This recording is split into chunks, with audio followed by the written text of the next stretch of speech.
Cześć, witam Was Energik w kolejnym odcinku To było grane Console Edition i dzisiaj mam dla Was bardzo fajną grę, ciekawą. Jest to Rule of Rose wydawnictwa Atlus. Słuchajcie, gra, która dużo jest związane z nią historii, z tą grą.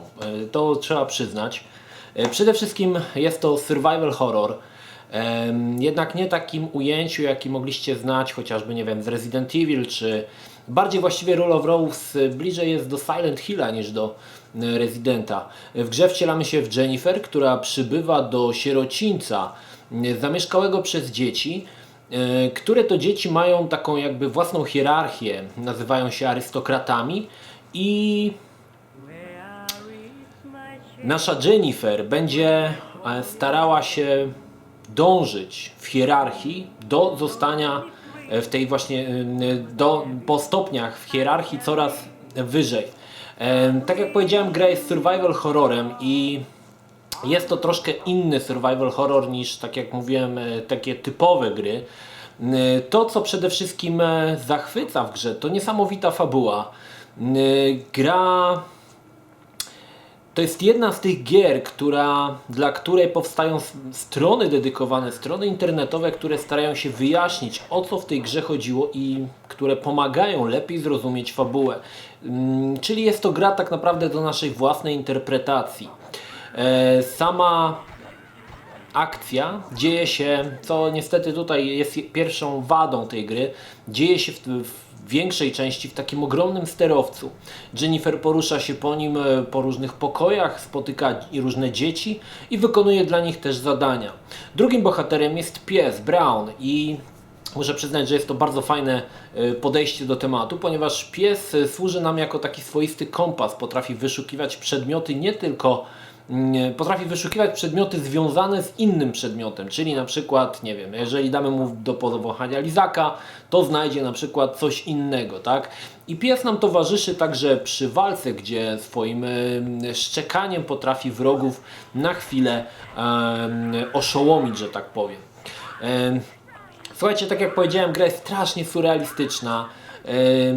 Nie ma określonego rozwiązania tej gry, znaczy fabularnie, że tak powiem, nie ma określonego rozwiązania fabularnego. Każdy troszkę inaczej może do tego podejść. Gra w pewien sposób, chociaż z tego co czytałem, autorzy odcinają się od tego, ale w pewien sposób nawiązuje do Władców Much. To troszkę takie podejście, co by było, gdyby dzieci dostały nieograniczoną władzę. Dzieci, które nie znają właściwie jeszcze pojęcia dobra i zła, które nie znają pojęcia okrucieństwa.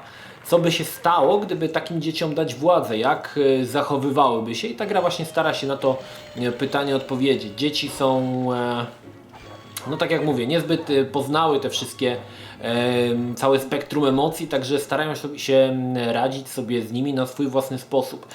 I jest to też tytuł, przez te dzieci, gra, która została zbanowana w Wielkiej Brytanii i ogólnie chyba w Europie cała gra została zbanowana.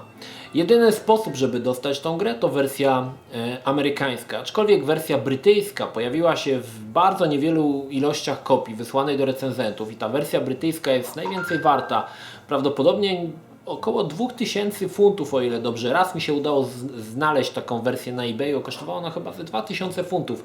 Natomiast wersja US jest to wciąż jedna z najdroższych gier na PlayStation 2 i chyba taka najcięższa do zdobycia.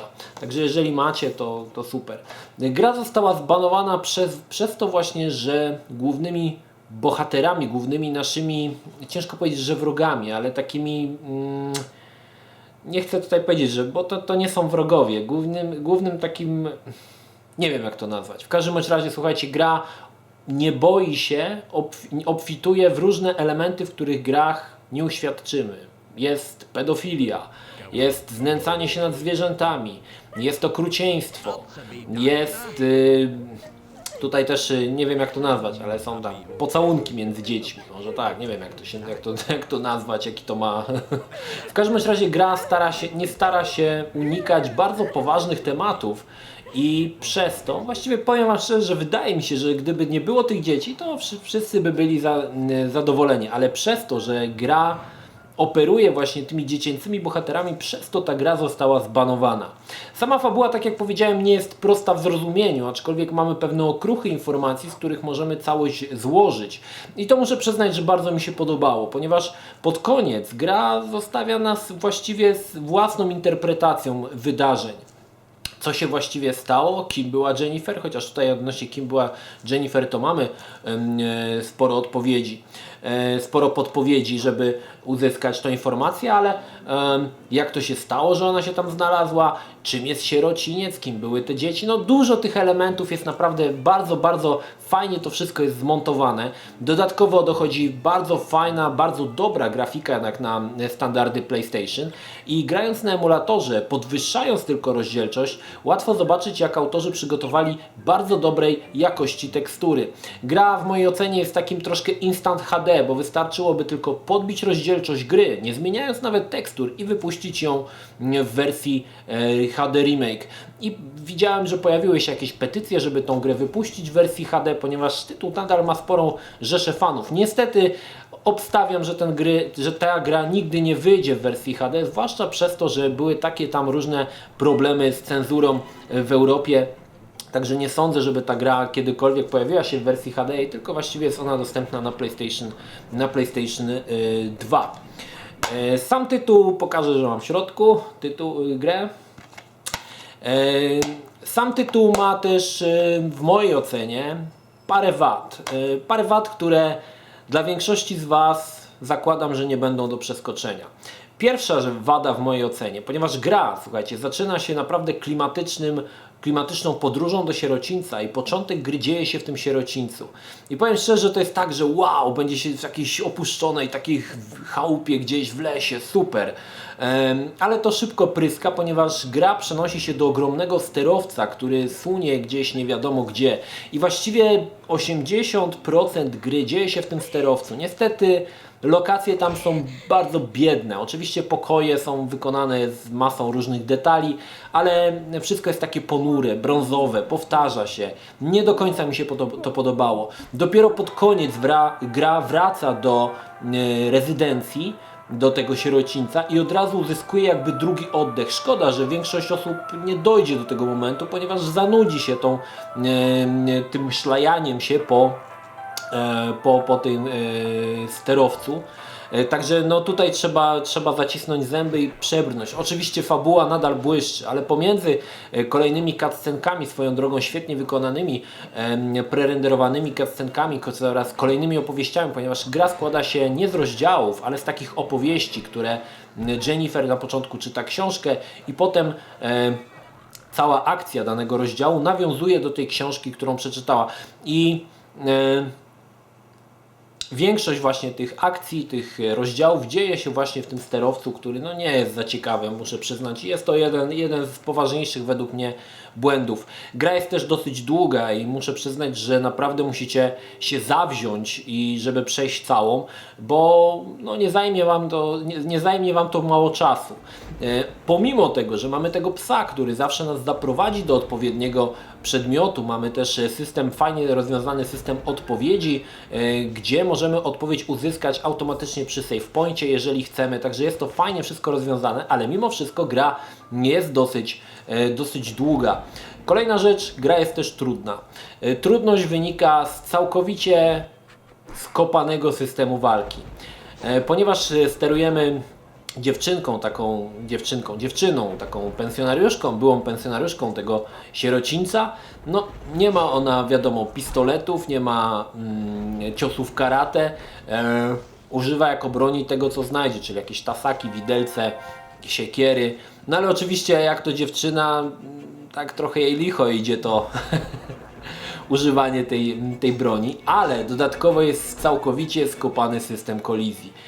Ile razy mnie krew zalewała, gdzie stałem na przykład za przeciwnikiem, który nie mógł mnie trafić, a mimo wszystko mnie trafiał. I tego typu elementy się naprawdę po prostu irytują. Dodatkowo musisz idealnie wymierzyć, jeżeli chcesz trafić przeciwnika. W przeciwnym wypadku twój cios trafi w pustkę.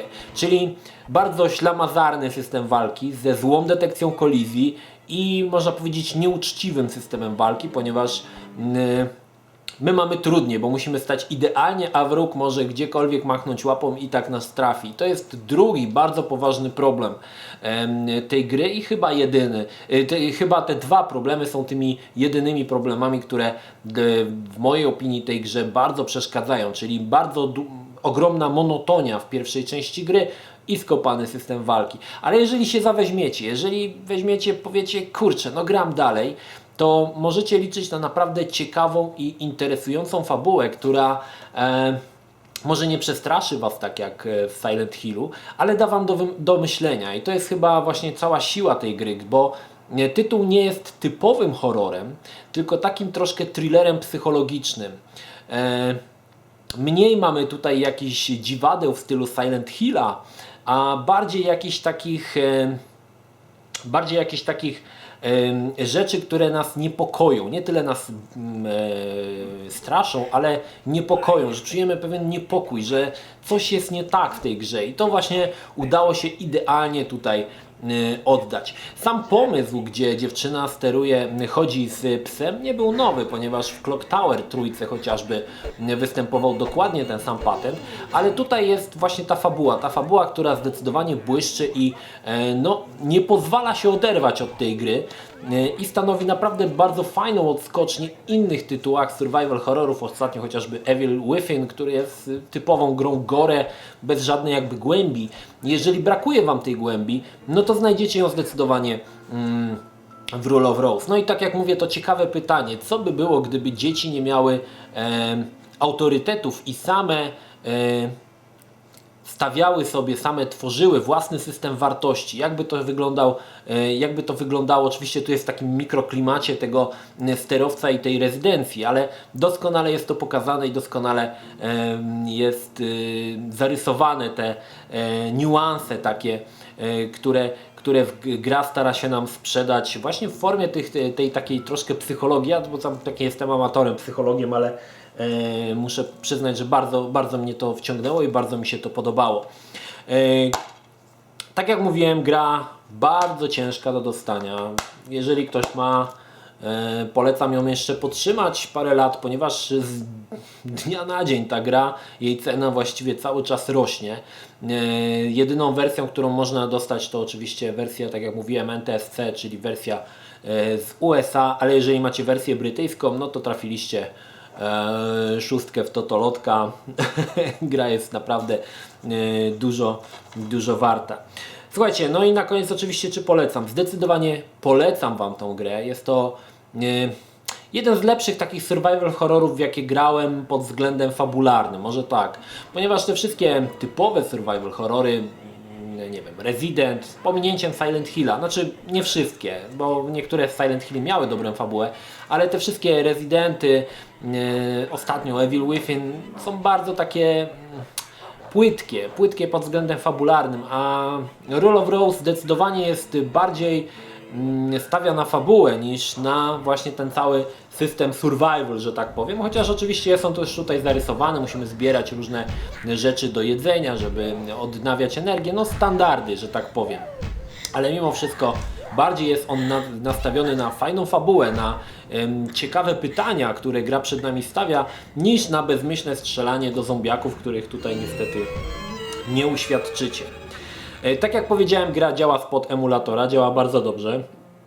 Odpalenie jej w 1080p naprawdę pokazuje, jak gra błyszczy, jak autorzy przygotowali tą grę, że nawet tekstury na przykład z tabliczkami przy drzwiach można bez problemu odczytać, co na tych drzwiach jest. Ja byłem, powiem szczerze, że zdziwiony, że ta gra ma aż tak dobre, ostre tekstury. To było dla mnie coś dziwnego, bo większość gier na PlayStation 2 nie miała wysokich tekstur, ponieważ gry działały tam, nie wiem, 720 na 576 chyba, albo 640 na 360, o ile pamiętam, także nie musiały one mieć jakichś wysokich tekstur, a tutaj faktycznie te tekstury są wysokie i w momencie, kiedy odpalicie na emulatorku, gra nie posiada żadnych błędów, można przejść od początku do końca, nie zawiesza się, no i dodatkowo jeszcze daje tą naprawdę dobrą grafikę, której powiem szczerze, że się całkowicie nie spodziewałem. Zdecydowanie polecam Wam Rule of Rose, zapoznania się, no i jest też to gra dla graczy zdecydowanie starszych, tak? To nie jest gra dla graczy wychowanych na Call of Duty czy Battlefieldzie, gdzie oczekują dużo strzelania i parcia do przodu. To jest gra raczej, kiedy się siada po prostu, słuchajcie, najlepiej usiąść sobie, wiecie, w fotelu wygodnie, zaparzyć sobie ciepłej herbatki, włączyć sobie grę, słuchawki na uszy, już koło godziny, nie wiem, już jest ciemno, 10 w nocy i zatopić się w tym tytule. I to da Wam naprawdę maksymalną taką imersję z tym tytułem i pokaże Wam, gra otworzy przed Wami wszystkie karty, jakie ma do zaoferowania. A w innym wypadku możecie sobie odpuścić, wystarczy, że obejrzycie gameplaye, ale myślę, że cały mój film zaintrygował Was i ta gra gdzieś tam będziecie chcieli ją po prostu zagrać, żeby zobaczyć, czy faktycznie tak jest i czy faktycznie ta gra jest tak dobra. W mojej ocenie jest bardzo dobra, tak jak powiedziałem, jeden z najlepszych survival horrorów pod względem fabularnym, bo pod względem walki to chyba jeden z najgorszych, jakie grałem, ale nie mniej. I tak warto tą historię Jennifer poznać i spróbować zinterpretować ją na własny sposób. To tyle odnośnie Rule of Rose. Pozdrawiam Was Energik, trzymajcie się, do następnego. Cześć.